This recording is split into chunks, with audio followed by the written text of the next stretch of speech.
So when we were making this a mudroom bench for, this was season 7, episode 5, and we needed to join the rails here on the front of the bench to the legs here. And normally we would cut a rail and then have a tenon on the end of it. That'd fit into a mortise here in the leg, and that'd all fit together sort of like that. But we wanted to try another joint that's actually kind of cool. It's called a loose tenon joint. So, yeah, and the interesting thing about that joint is it starts the same way. You're going to cut a mortise in one piece, but instead of cutting a tenon on the other, I'm just going to pull this out, we cut a second mortise in the mating piece. And what that allows you to do is create a loose tenon like this, just a short piece, fits in one mortise, and then take the second piece and fit it over the top. Still a great rock-solid joint. Yeah, so it's kind of a cool joint. The big issue with it is cutting two mortises. So we've got to get a mortise on the end of this rail, and this thing is kind of long. This is a shorter piece, but cutting now a mortise in on the end of a rail is not an easy deal. So how do we go about doing that?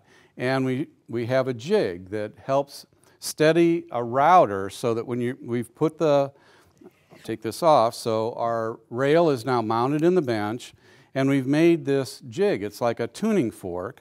The center piece here is the exact thickness of our rail, so what happens is when we fit it right down, it fits nice and snug right on the top of it, and now it gives us a little bit of a surface here for the router to ride on. Right. It's going to provide much better support. Now the router itself, got to have a little addition there. We got a base plate.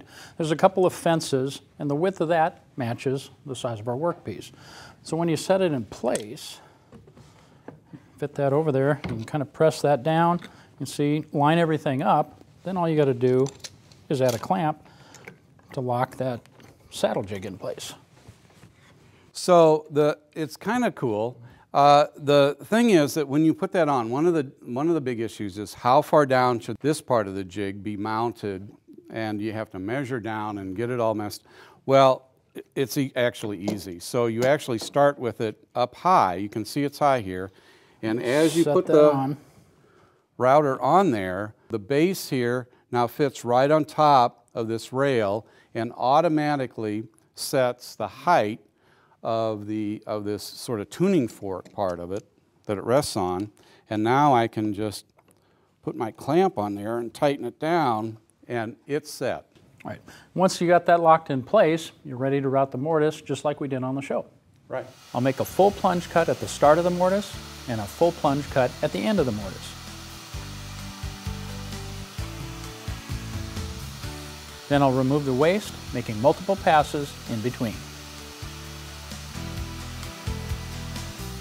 So that's basically how you route the mortise in, oops, a little tight, the mortise in the end of the rail. Now we have to route another mortise, and this one is in the leg. Right. Now the mortise in the leg, you can see the leg's a little bit wider. We'll still be able to use the same jig. We just need to readjust the fences, position everything so that mortise is centered on the leg. Right. So pretty easy to drill mortises in both a wide leg like that and in the end of a rail to get 2 mortises. Next step will be, we'll get to that in a minute, we have to make the loose tenon.